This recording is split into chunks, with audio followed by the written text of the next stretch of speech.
नमस्कार, मैं हूं आपके साथ अनुष्का और आप देख रहे हैं प्रभात दर्शन न्यूज। शुभांशु शुक्ला की पृथ्वी पर सफल वापसी। आज भारत के लिए अंतरिक्ष विज्ञान के क्षेत्र में एक बेहद गर्व का क्षण रहा। भारतीय मूल के अंतरिक्ष यात्री शुभांशु शुक्ला की पृथ्वी पर सफलतापूर्वक वापसी हुई है। वे अमेरिका के एक्सियम 4 मिशन के तहत अंतर्राष्ट्रीय अंतरिक्ष स्टेशन यानी आईएसएस पर गए थे और वहां पर लगभग 2 सप्ताह तक रहने के बाद आज दोपहर करीब 3:01 पर स्पेसएक्स की ड्रैगन कैप्सूल में सवार होकर अटलांटिक महासागर में सुरक्षित लैंड कर गए। इस मिशन को लेकर भारत सहित पूरी दुनिया की नजरें टिकी हुई थी और जैसे ही उनकी वापसी की पुष्टि हुई, इसरो और भारत सरकार की तरफ से बधाई संदेशों का सिलसिला शुरू हो गया।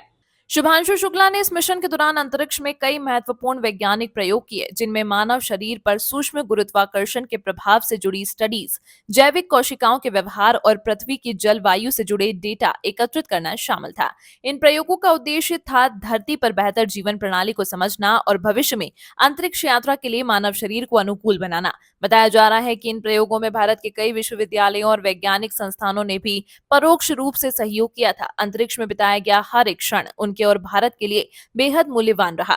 शुभांशु का यह मिशन इसलिए भी खास माना जा रहा है क्योंकि वे पहले ऐसे भारतीय नागरिक हैं जिन्होंने एक्सियोम स्पेस के निजी अंतरिक्ष मिशन के जरिए यह उपलब्धि हासिल की है। एक्सियोम 4 मिशन पूरी तरह से एक वाणिज्यिक मिशन था जो नासा और स्पेसएक्स के साथ मिलकर आयोजित किया गया था।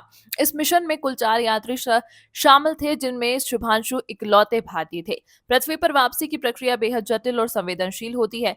ड्रैगन कैप्सूल ने तय समय पर अंतरिक्ष स्टेशन से सफलतापूर्वक अनडॉक किया और पृथ्वी के वायुमंडल में प्रवेश करते समय करीब 2000 डिग्री सेल्सियस तक तापमान झेलना पड़ा। यह कैप्सूल अत्याधुनिक हीट शील्ड से लैस था, जिससे यात्रियों को किसी भी प्रकार की असुविधा नहीं हुई। लैंडिंग से पहले समुद्री सुरक्षा दल पहले से ही सतर्क और तैयार था और जैसे ही कैप्सूल पानी में उतरा, उसे तुरंत रेस्क्यू किया गया और सभी यात्रियों को सुरक्षित बाहर निकाला गया। भारत सरकार ने उनकी उपलब्धि को ऐतिहासिक करार दिया है। प्रधानमंत्री ने सोशल मीडिया पर एक संदेश जारी करते हुए शुभांशु को बधाई दी और कहा कि यह मिशन भारत की नई पीढ़ी के वैज्ञानिकों और युवाओं के लिए प्रेरणा स्रोत बनेगा।